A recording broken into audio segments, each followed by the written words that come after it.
Salut à vous les amis, et aujourd'hui on se retrouve comme vous pouvez le voir avec ce bac, avec ces deux bacs, qu'on va passer un petit moment ensemble à parler de crevettes. Donc celles-là, dans ces deux bacs, ce sont des Caridina, Red Bolt pour celle-là et Blue Bolt pour les autres.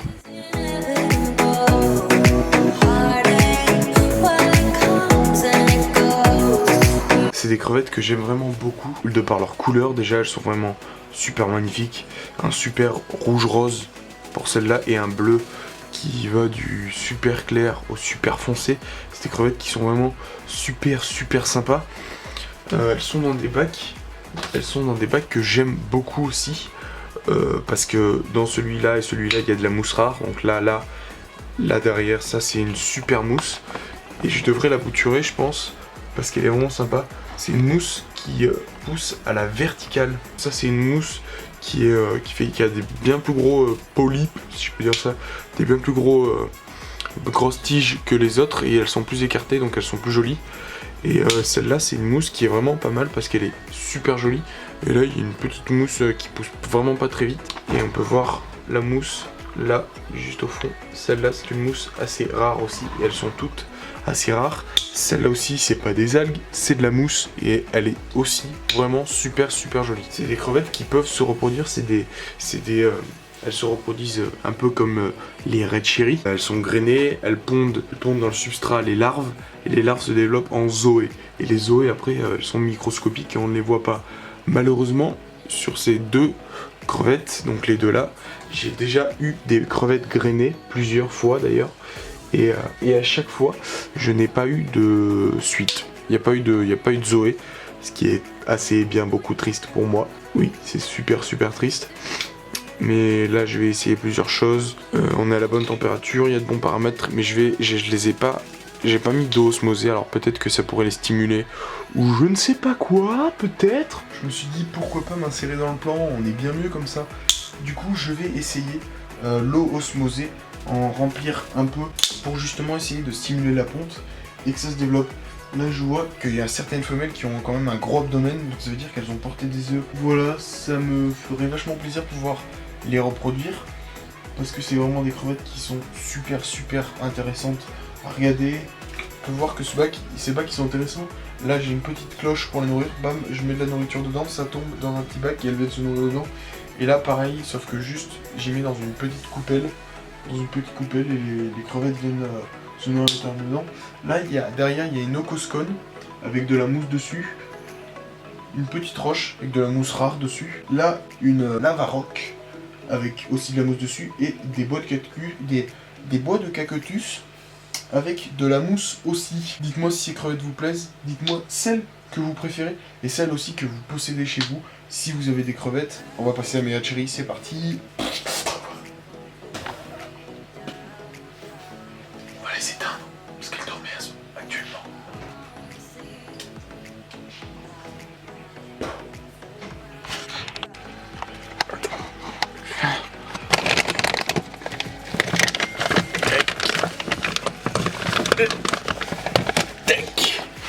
Voilà toutes ces magnifiques crevettes. Alors là il y en a vraiment beaucoup. Et il y a aussi, je sais pas si on en verra, des Ananthum Helena, des mangeurs d'escargots. On peut voir, hop là le petit prout.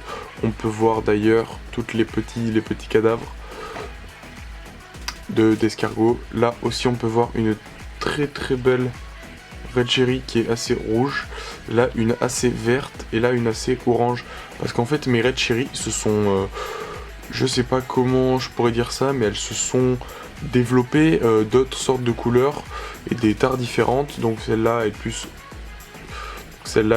orange et celle-là est plus verte. Je sais pas comment et pourquoi elles se développent comme ça, mais les rouges sont assez pétillantes, comme on peut le voir, celle-là, d'autres qui sont un peu plus grises comme celle-là. Elles se développent, leur couleur se développe un peu avec le temps. On peut voir aussi une petite boule à nitrate et une assez grande quantité de mousse de Java, totalement asébastique, une Anubia, une Limnophila juste là, et une Sagittaria, je ne sais pas. Là, c'est mes petits mes petits corridoras que j'avais sauvés de la noyade. Non, je rigole, c'est une blague parce que c'est des poissons, du coup ils peuvent pas se noyer évidemment. De la canicule, je les ai mis dans ce bac parce qu'il faisait plus frais que dans mon gros bac.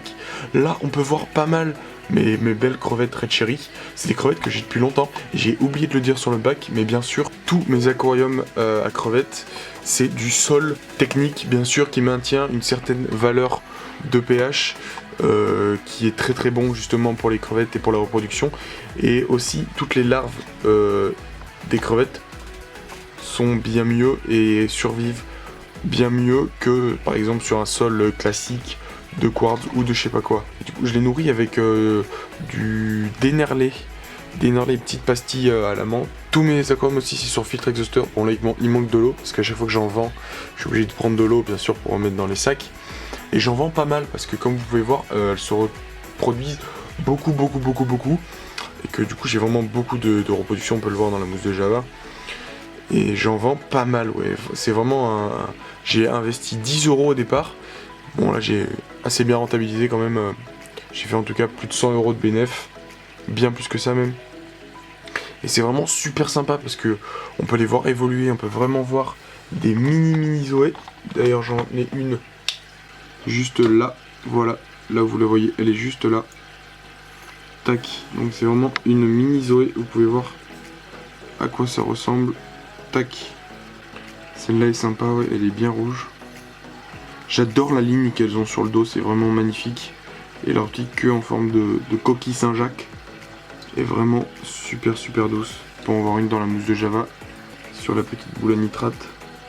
Ça par contre, les crevettes Neocaridina Red Cherry, ça se développe vraiment bien. Donc c'est bien dans un petit bac. Après il faut prévoir la place pour... les élever, mais c'est pas très beaucoup demandant en termes de place. Comme vous pouvez voir là, elles se chevauchent, elles se montent dessus, surtout pendant le nourrissage. Mais ça les tracasse pas plus que ça. Moi je les maintenais, j'en maintenais pas mal dans un Dennerlé 20 litres. Après j'ai préféré les maintenir dans un bac spécifique à la reproduction des Red Cherry. Elles sont vraiment belles. Et c'est toutes les crevettes que j'ai pour l'instant. Mais après j'aimerais bien évoluer et avoir des crevettes... plus de crevettes justement parce que comme vous pouvez voir j'ai quand même pas mal d'espace, j'ai encore 3 aquariums à remplir plus les 2 que j'ai derrière moi. Ah, on peut voir le Jewel, vous allez bientôt voir la vidéo, je vous le cache un peu de ma tête parce que je pense que je vais sortir cette vidéo en premier. J'ai quelques galères sur les rushs vidéo que j'ai fait sur cet aquarium. Vous voyez, je vous spoil un peu, mais vous inquiétez pas, ça arrive bientôt. Bien sûr il va y avoir un aquascape et pas mal de choses aussi que j'ai fait sur le bac parce qu'il y avait des choses à faire et je vous spoil pas plus que ça. Donc voilà, la vidéo touche à sa fin. Il est exactement chez moi à 22h30. Je tourne cette vidéo, tout le monde dort, donc vous pouvez voir que ma voix est assez éclatée, mon visage aussi et mon corps aussi. Actuellement je suis éclataxe un maximum, c'est pour ça que mes bacs sont éteints parce qu'il est 22h du coup. Dites-moi quel poisson et quelle crevette vous avez, dans quel bac vous avez. Et nous on se retrouve pour une prochaine vidéo. Allez les gars, ciao, dormez bien. Et abonnez-vous aussi, c'est cool. Et mettez pour ceux qui sont restés jusqu'ici, les Red Cherry, c'est vraiment cool. Yes, pour ceux qui mettront ça, ils ont un cadeau. C'est une blague.